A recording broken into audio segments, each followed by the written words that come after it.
দর্শক সবাইকে আমন্ত্রণ। শুরু করছি চ্যানেল 24 এর বিনোদনের নিয়মিত আয়োজন Walton smart fridge presents entertainment 24। দেশ বিদেশের বিনোদনের নানা খবর নিয়ে সাজানো প্রতিদিনের মতো আজও আপনাদের সাথে আছি আমি শাহরিন জেবিন। চুরি ও হত্যা চেষ্টায় মারধর করার অভিযোগে গুলশান থানায় মামলা হয়েছে চিত্রনায়িকা ইয়ামিন হক ববির বিরুদ্ধে। সেই মামলার জেরে আবার পাল্টা মামলাও করা হয়েছে। এসব কিছু নিয়ে সংবাদ সম্মেলনে কথা বলেছেন এই নায়িকা। দেখব তারই গুরুত্বপূর্ণ কিছু অংশ।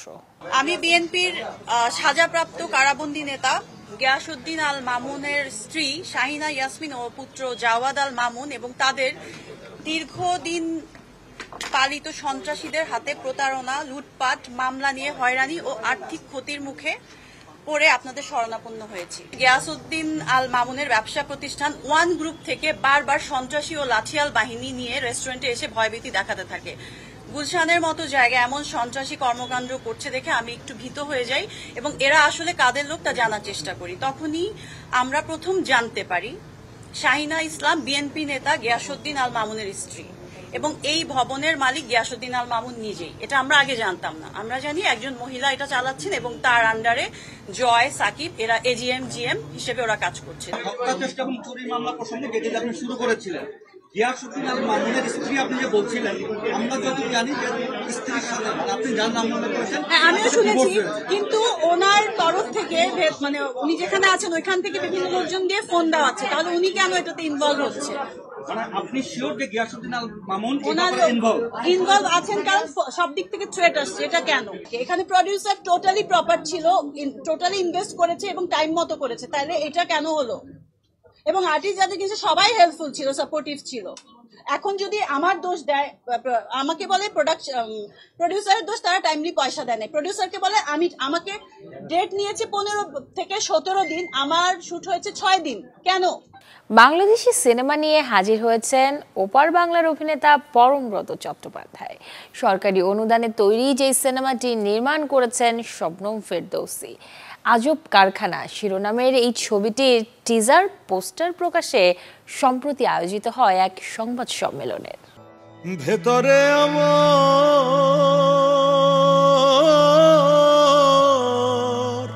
একজন রক্তারকা গ্রাম বাংলার বাউল শিল্পীদের সংস্পর্শে এসে নিজের জীবনে নতুন অর্থ খুঁজতে শুরু করেন। এমনই এক গল্প নিয়ে বছর 5 আগে শবনম ফেরদৌসী নির্মাণ করেন আজব কারখানা।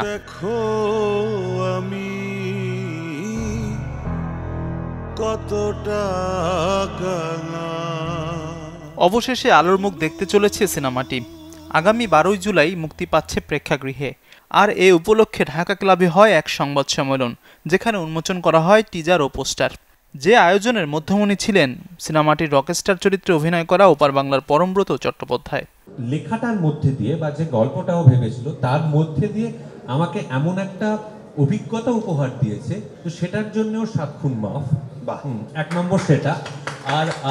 আর 2 নম্বর কথা হচ্ছে যে আমি যখন ছবিটির ডাবিং করতে গিয়ে যখন আমি গোটা ছবিটি আমি দেখলাম পর্দায়, তখন আমি বেরিয়ে এসে শবনমকে বলেছিলাম, শবনম আমি যা প্রত্যাশা করেছিলাম তার থেকে বিরাট ভালো হয়েছে। কিন্তু আমি সামনেই এটা কথাটা বলছি। কলকাতায় দেখানো হয়েছে বার্থডে ছবিটি 2 বার না শবনম? 2 বার দেখানো হয়েছে না 1 বার? 2 বার দেখানো হয়েছে। আমাদের একবারের স্ক্রিনিং এ আমি উপস্থিত ছিলাম এবং তাতে আমি লোকজনের মানে ইয়েটা দেখেছি, মানে সারাটা দেখতে পেয়েছি। আমি আবারও বলছি, একটু সেন্সিটিভ, একটু সহানুভূতিশীল, একটু নরম কোমল যাদের মনের ভিতরটা, সেরকম মানুষরা না আমরা, আমার মনে হয় এখনো এই গান বাজনাটার পরিবেশে পড়লে ওই টানটা, ওই ডাকটা আসে, যেটার ফলে আমরা আরো একবার রিয়েলাইজ করি আমরা কতটা কাঙাল। পরমদার সাথে প্রথম কাজ করা এবং আমি এত ছোট একটা মানুষ দাদার সাথে স্ক্রিন শেয়ার করব, সেই জায়গা থেকে আমি আসলে অসম্ভব নার্ভাস ছিলাম। কিন্তু আমার অনুভূতি আসলে দাদার সাথে কাজ করা আমার এই জীবনের একটা পরম পাওয়া। স্পেশাল থ্যাঙ্কস টু শবনম আপা for selecting me for your film. Thank you very much. আর থ্যাঙ্কস টু সামিয়া আপা, আপনি আমাকে আপনার কাজের একটা ছোট পার্ট মনে করেছেন, এটা আমার জন্য অনেক বড় চান। শিল্পীর মতো প্রযোজক পরিচালকের প্রত্যাশা আবহমান বাংলার বিভিন্ন গানের ধারা, ঘরানা ও মর্মবাণী নিয়ে নির্মিত আজব কারখানা দেখে তৃপ্ত হবে দর্শক মন। এই ধরনের ছবিকে মিউজিক্যাল প্লে বলা হয়, হ্যাঁ। তো সেই ছবিটা এটা হয়েছে, এখানে সবাই হয়তো ফোকের জায়গাটা আসছে, কারণ ফোকের সন্ধানেই তো বের হয় গল্পটাতে। রক আছে এবং আমাদের হেলাল হাফিজের গান নিয়ে আমরা রক করেছি, ফিউশন করেছি, তার 4টি লিরিককে আমরা গানে পরিণত করেছি। একটা ইন্ডি গান আছে, ব্লুজ যেটাকে বলে। ফলে এখানে যে শুধু ফোক আছে তা না, রক আছে, ফিউশন আছে, এর বাইরে পপ আছে।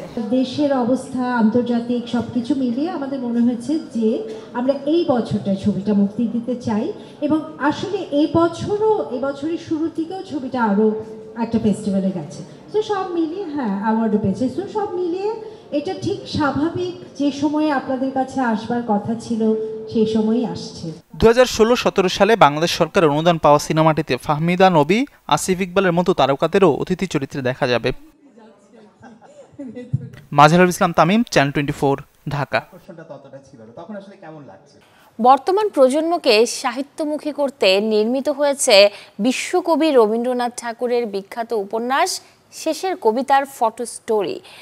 এই ফটো স্টোরিটির প্রধান চরিত্রে আছেন ওপার বাংলার পরমব্রত চট্টোপাধ্যায়, যার প্রদর্শনী ও বইয়ের মোড়ক উন্মোচনের দিনে প্রধান অতিথি হিসেবে উপস্থিত ছিলেন সমাজ কল্যাণ মন্ত্রী ডক্টর দীপু মনি এবং বিশেষ অতিথি ছিলেন সংসদ সদস্য অভিনেতা ফেরদৌস আহমেদ। রাজধানীর শিল্পকলা একাডেমির জাতীয় চিত্রশালা অডিটোরিয়ামে এদিন আরও উপস্থিত ছিলেন ফটো স্টোরির প্রকল্প প্রধান ও আলোকচিত্রী স্থপতি ফৌজিয়া জাহান, এর ক্রিয়েটিভ ডিরেক্টর CF জামান। সাংস্কৃতিক মন্ত্রণালয়ের অনুদানে ও সিটি ব্যাংকের সহযোগিতায় নির্মিত হয়েছে শেষের কবিতার ফটো স্টোরি, যেখানে পরমব্রতর সাথে আরও অভিনয় করেছেন ডক্টর শ্রেয়া সেন ও শাশ্বত দত্ত। আজও আমাদের প্রজন্মের ছেলেমেয়েরা এবং আমাদের পরবর্তী প্রজন্মের ছেলেমেয়েরাও রবীন্দ্র চেতনাকে মনের মধ্যে ধারণ, লালন এবং পালন করে। হয়তো সংখ্যাটা সামান্য হলেও কমেছে। ফৌজিয়ার এই কাজটাও নিয়মিত করে কিনা আমি জানি না। আমি জানিও একজন স্থপতি, আর্কিটেক্ট একজন, এবং ওর একটা প্রপার একটা পেশা আছে। সেই পেশার পাশাপাশি ফটোগ্রাফি, আলোকচিত্র শিল্পী হিসেবে কাজ ওর প্যাশন। সেই জিনিসটাকে অত ঠান্ডা মাথায়, অত সুন্দর করে, তথাকথিত পেশাদার না হওয়া সত্ত্বেও এই ক্ষেত্রে ও যেভাবে সামলেছে, এবং ওর ছবির গুণ, ছবি তোলার গুণ নিয়ে আমি একটু আলাদা করে বলতে চাই। ভীষণ ইমপ্রেস আমি ফৌজিয়ার কাজে, সকলের কাজে, বা ফৌজিয়ার কাজে বিশেষ করে। আমার মনে হয় রবীন্দ্রনাথ এপার বাংলা ওপার বাংলার কখনোই ছিলেন না, উনি হচ্ছে বাংলার। তেমনি আমি এবং পরম, আমরাও শুধু বাংলার হতে চাই, এপার ওপার আলাদা যেন না করা হয়। তো আমরাও শুধু বাংলার, আমার কাছে মনে হয় তবেই হয়তো আমাদের শিল্পী জীবন সার্থক হবে। তবে একটা দুঃখের কথা বলেই যেতে হবে, আশিতা আমাকে বলেছিল এই কাজটার কথা প্রথমে, যখন বললো যে তার ভাগ্নির সাথে, তখন আমার একটু অস্বস্তি লাগলো যে তার ভাগ্নি মেয়ের মতো, আমারও মেয়ের মতোই হবে, তো ওর সাথে এরকম রোমান্টিক শর্ট কি করে দিব। তো আমি আর খুব একটা এগোইনি, কিন্তু পরমকে দেখে আমার মনে হয়েছে আমি নায়কগুলোতে ভালো হয়েছে, কাজটা বেশি ভালো হয়েছে, পরমকে বেশি মানিয়েছে। আর আমি জানি না রবীন্দ্রনাথের সাথে আমার এমন, আমি যতই তাকে মনে প্রাণে ভালোবাসি না কেন, তার সাথে আমার জন্য কেমন একটা এরকম একটা দান্দিক সম্পর্ক অনেক আগে থেকে তৈরি হয়ে আছে।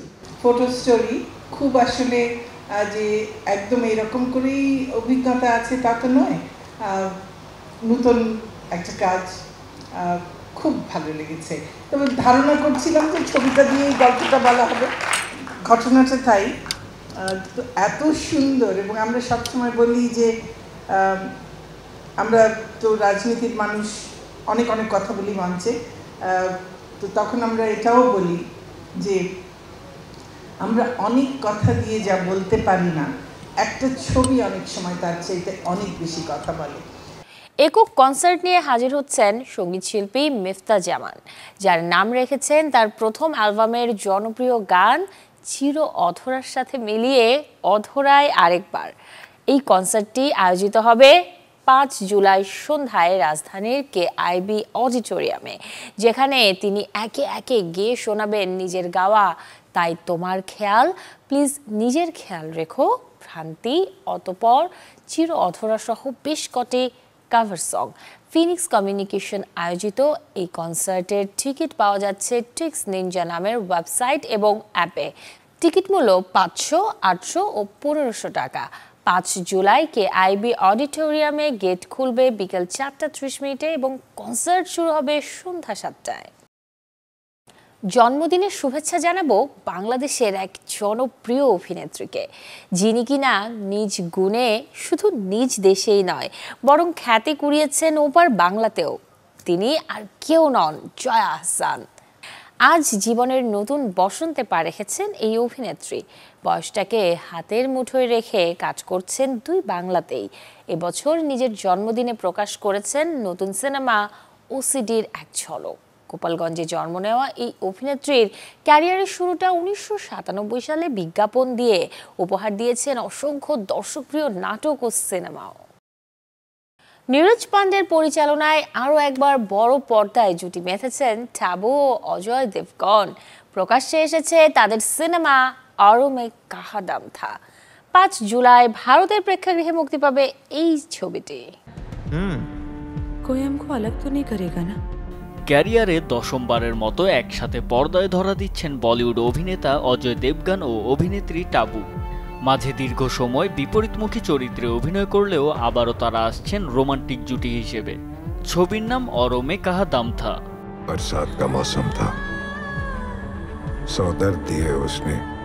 রোমান্টিক থ্রিলার ঘরানার সিনেমার গল্পটা বিচ্ছেদের শিকার এক প্রেমিক যুগলের। কৃষ্ণ ও বসুধা নামের এই যুগলের চরিত্রে রয়েছেন অজয় ও টাবু। কিশোর বয়স থেকেই যাদের প্রেমের শুরু।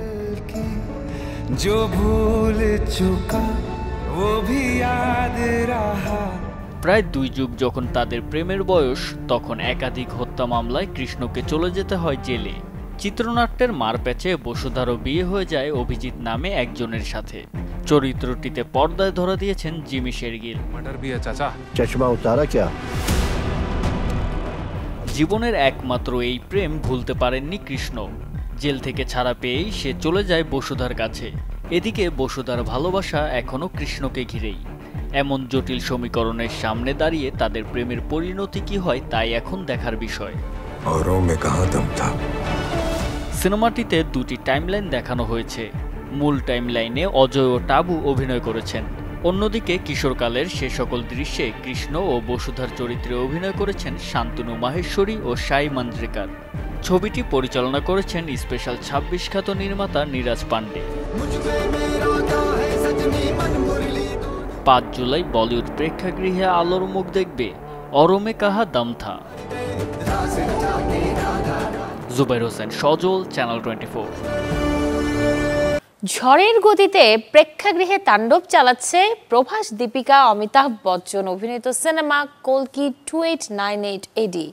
মাত্র 4 দিনেই বিশ্বব্যাপী 500 কোটি রুপির ক্লাবে পরিচালক নাগর সেনের এই সিনেমাটি। সবশেষ রবিবার ভারতে 88 কোটি রুপি আয় করে এই সিনেমাটি। এর আগে মুক্তির প্রথম দিন 95 কোটি রুপি আয়ের মাধ্যমে বক্স অফিসে যাত্রা শুরু করে কল্কি। দ্বিতীয় দিন আয় করে 54 কোটি। তৃতীয় দিনে আয় করে 64 কোটি 50 লাখ রুপি। ফলে মাত্র 4 দিনে ভারতের বক্স অফিসে কল্কির আয় দাঁড়িয়েছে 309 কোটি রুপিতে। একই সময়ে বিশ্বব্যাপী নিট আয় 515 কোটি রুপি। শুধু বক্স অফিসই নয়, দর্শকদের কাছ থেকেও দারুণ প্রশংসা করাচ্ছে কল্কি 2898 AD, যে সিনেমায় প্রধান ভূমিকায় অভিনয় করেছেন প্রভাস, দীপিকা পাডুকোন, অমিতাভ বচ্চন, কমল হাসান, দিশা পাটানি প্রমুখ। এছাড়াও কেমিও চরিত্রে আছেন বিজয় দেবরাকোন্ডা, দুলকার সালমান ও মৃণাল ঠাকুরের মতো তারকারাও। মৃত্যুর 15 বছর পর জানা গেল $500 মিলিয়ন ঋণে আছেন হলিউড কিংবদন্তি সঙ্গীত শিল্পী মাইকেল জ্যাকসন। বাংলাদেশি টাকায় এই অঙ্ক প্রায় 6,000 কোটি। 2009 সালে মারা যান কিং অব পপ খ্যাত সঙ্গীত শিল্পী মাইকেল জ্যাকসন।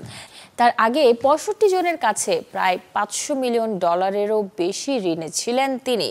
সম্প্রতি লস অ্যাঞ্জেলস কাউন্টি সুপিরিয়র কোর্টে মাইকেল জ্যাকসনের স্টেটের নির্বাহকদের দায়ের করা একটি পিটিশনে এই তথ্য প্রকাশ করা হয়েছে।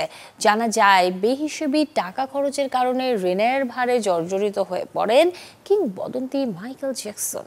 এই ঋণ গায়কের জন্য বোঝা ও প্রচণ্ড মানসিক চাপের কারণ হয়ে দাঁড়িয়েছিল। 2013 সালে মাইকেল জ্যাকসনের মৃত্যু তদন্ত চলাকালীন একজন ফরেনসিক অ্যাকাউন্টেন্ট জানান, মৃত্যুর আগ পর্যন্ত জ্যাকসনকে ঋণ পরিশোধ বাবদ বছরে $30 মিলিয়ন খরচ করতে হতো। ঋণের সুদ বছর বছর বাড়ছিল। এই সুদ শুরুতে 7%-এরও কম ছিল, পরে বেড়ে বাৎসরিক সুদ দাঁড়ায় 16.8%। দর্শক, এই ছিল Walton smart fridge presents entertainment 24 এর আজকের আয়োজনে। বিনোদনের সব খবর জানতে ভিজিট করুন আমাদের ফেসবুক পেজ এবং ইউটিউব চ্যানেলে। কাল ঠিক একই সময়ে আবারও দেখা হবে। সেই পর্যন্ত সবাই ভালো থাকুন, সুস্থ থাকুন, চ্যানেল 24 এর সাথেই থাকুন।